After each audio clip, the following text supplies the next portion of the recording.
damn, y'all really don't want to see us excel. Our own community almost hates when someone actually gets too successful or gets too big for their britches or steps out the hood or does it. And it's just like, what? I don't know. It's frustrating because, like I say, if we don't support the programs and things that we're creating for our community, you think the white people gonna support it?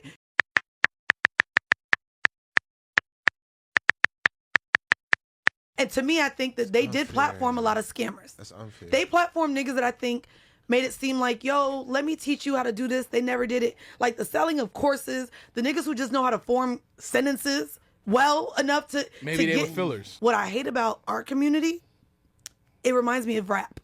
No one really gets, like, everyone gets excited about beef. It's almost like we talk about how black people killing black people.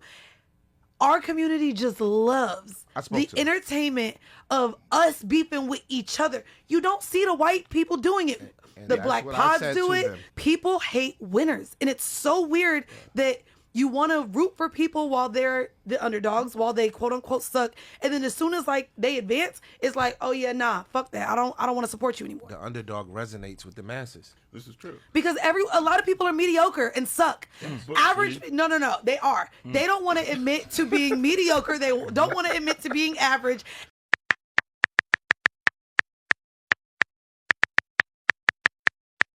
I did a show and I talked about professions that by and large are looked at as successful. Okay. And today they are not enough. If you're a college professor and you make $150K, $170K, people look at you like, nigga, if you don't get your ass out of here. There are gonna be two guys sitting on a rock, and they're gonna be looking out at the cityscape of Los Angeles or Miami. It's gonna be all ruins, and they're gonna say, damn, we used to have an amazing civilization. I read about it in some of these books that's left over. It's like, for real? It's like, yeah, man. Things were great. We had all kinds of stuff. We had people bring you food to your house whenever you wanted. We had, like, you go to a place and tip somebody, they dance for you. You have a great time. And he's like, what happened to it? What ended this great civilization? The guy's gonna look up in the sky, he's gonna go, dick rod. We just couldn't get off a nigga's dick.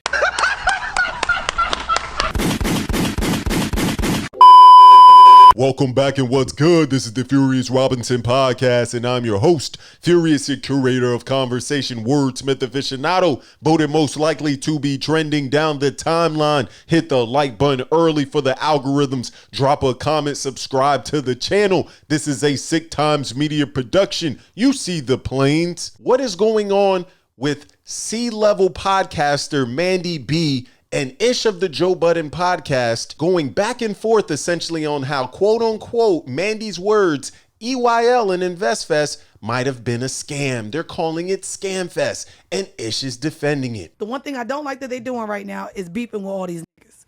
That is one thing. But I do like what their platform stands for. Absolutely. I do love what they're doing. I do hate, though, that Investfest is kind of nicknamed, aka Scamfest. You don't hate it, you love it. You love the beef. Cause Mandii woke it up early. She called it Scamfest. She didn't even try to guard her words. She didn't give any disclaimers. But I'ma just let the hypocrisy cook. One, I think it's insulting, right? I think it's insulting that we call it Scamfest. And I do too. And the bad part is the black people are calling it Scamfest. Shout out to their whole crew. They put 25,000 people in that building. Facts. They built that shit. And that was crazy. It was, I think I went 2 or 3 years now. This is the most people they've ever had. That shit was packed, bro. And was wall to wall packed all the way to the back. That shit looked like a sea of people. I've recently, well, this was my first year speaking, but outside of that, I spoke to them like individually, and I just think that what they've done in less than a decade has changed culture. Absolutely. You can't deny what these guys have done. What does that have to do with anything? Call out the people that are actually frauds and scammers, and this is where I come in. And shout out to the people waking it up, such as JT the Pocket Watcher, on a week-to-week basis. Because I'm not going to sit up here and act like this is a financial podcast, but when I see these barbershop gurus going crazy in the space, did you not see him 500 while you were walking around Investfest? Do you not know who that is? Investfest, one of the dope things about Wake the Mind is knowing, realizing, seeing the opportunities, being able to analyze what's going on, not just meet the people, but being able to see the opportunities that's in the room, but also seeing how people are operating. The check was different. It was just pretty much almost like a cashier's check, and it was ready within 24 hours. And so we literally went to Navy Federal. The check was printed to the person we were buying it from. My banker was like, okay, now you guys have 90 days to bring back the title. And this is why I continue to call Ish a barbershop guru. And I stand on anything I do and anything I say. Yes. It is what it is. And with that situation, it says something cool. I get it. My platform bigger than what it is. But this ain't that. I'm a hustler. I help get money. And ain't no online helping get more money than me. Period. Because say, oh, well, that's kind of questionable. But listen. Right or wrong, I done led the path now. We here. All of these guys answer the same exact way. What are we going to do about it now? Nothing. You done scammed everybody. Grandma, auntie, cousin, sister. You done defrauded families, bro. And the only answer you have is, oh, it happened in the past. I'm moving forward.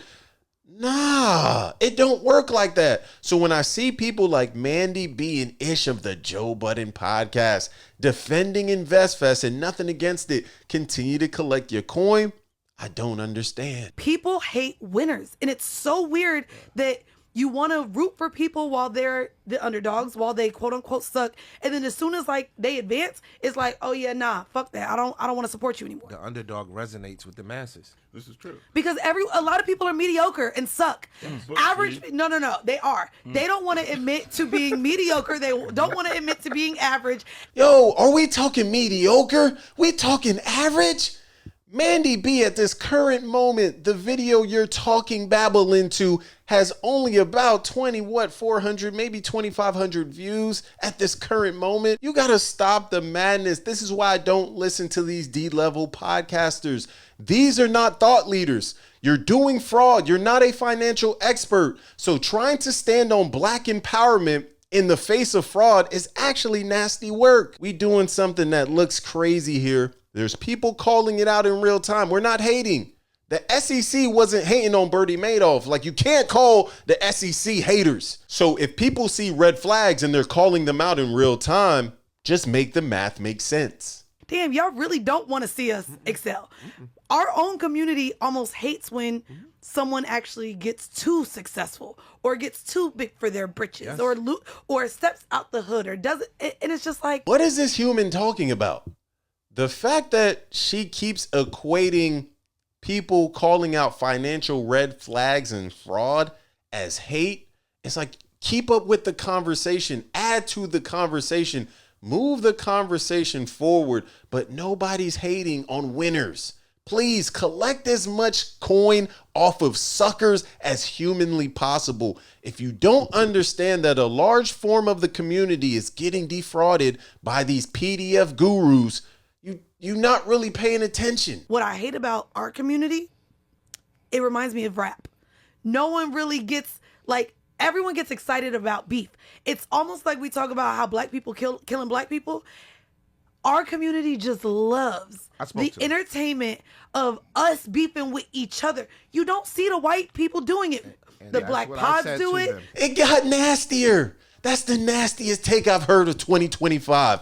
She's speaking into the void. This is disgusting work. Who is Mandii B? Yo, this is an F-level podcasting take in real time because she said the white people don't do it. 1, why are you comparing black people to white people in any accord? 2, who gave you a key to the culture? Who are you? 3, have you not heard of Grant Cardone? Grant Cardone sued the CEO of T-Mobile because he called him some type of digital hustler. And even worse, let me just wake it up for these people that never do no homework and never read. Mark Faber. Yes, there's a financial white guy out there that they done got up out the paint because he was going crazy. To bring you an update on a story many of you are following on the Bloomberg right now concerning Mark Faber, the veteran investor and author of the Gloom, Boom and Doom report. Faber has now resigned from the board of Sprott at the request of the board and Sprott management. This comes in response to a recent edition of Faber's newsletter in which he made comments concerning race in America, saying, quote, "Thank God white people populated America and not the blacks." He continues, otherwise, the US would look like Zimbabwe. Faber, a former managing director of Drexel Burnham until 1990, has been a frequent guest on Bloomberg Television and radio. In response to this story, he told Bloomberg News in an email, "If stating some historical facts makes me a racist, then I suppose that I am a racist." Headlines crossing the Bloomberg confirming that Mark Faber has resigned from Sprott. Let's be real, these white dudes stay in beefs. They just wearing suits. They fooling Mandii B with suits. Come on, bro. And this is what I mean. Like, listening to some of these folks, sometimes I just got to take a step back and say, okay, I get it. Some of this is COE, but just not understanding anything in real time and continuing to speak babble, this doesn't get the people going. This isn't fodder. This is hypocrisy in real time. And to me, I think that they did platform a lot of scammers. That's unfair. They platformed niggas that I think made it seem like, yo, let me teach you how to do this. They never did it. Like the selling of courses, the niggas who just know how to form sentences well enough to Maybe to they get were fillers. Disgusting. It gets worse. Now she's kicking EYL's back in. She's taking the other side. She said, yo, they did platform scammers. And at the top of the video, I put him 500 crying about scamming Navy Fed. I don't know. Allegedly, bro.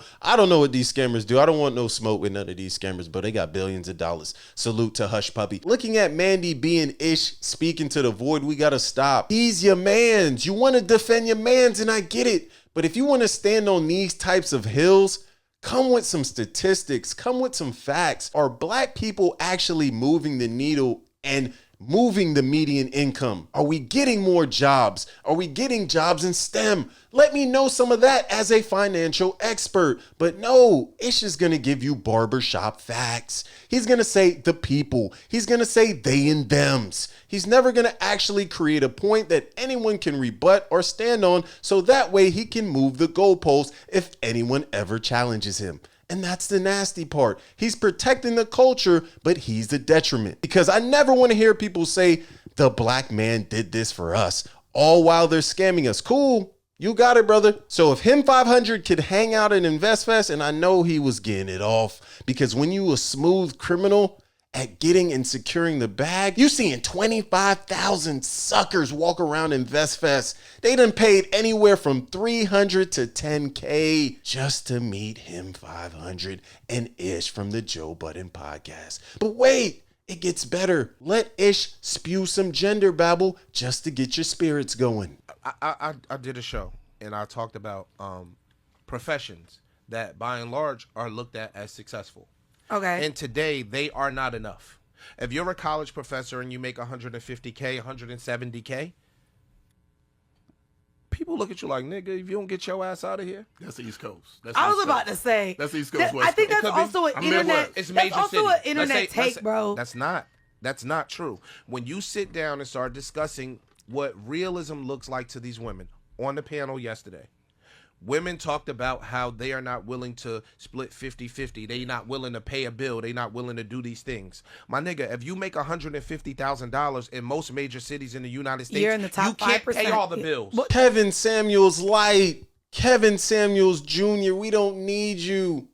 Derek Jackson, whoever this person is, bro, can we get him up out of here? Because why is he speaking into the void this nasty? If you make 150 to 170K, he's essentially insinuating that you're broke, that women don't respect you. Women at Investfest at this panel were telling him that I don't want to go 50-50. And he's assuming that if you make 170, you speaking into the void, brother, calling men that make 150K to 170K broke. Yo, this is babble. But let me know what you think. I gracefully digress. Is Ish a financial expert like Mark Lamont Hill says? Is Mandii B one of the top A-level podcasters when it comes to audio? I heard she's doing crazy numbers over there. Tap in on Twitter, Furious Robinson, IG, Furious Robinson.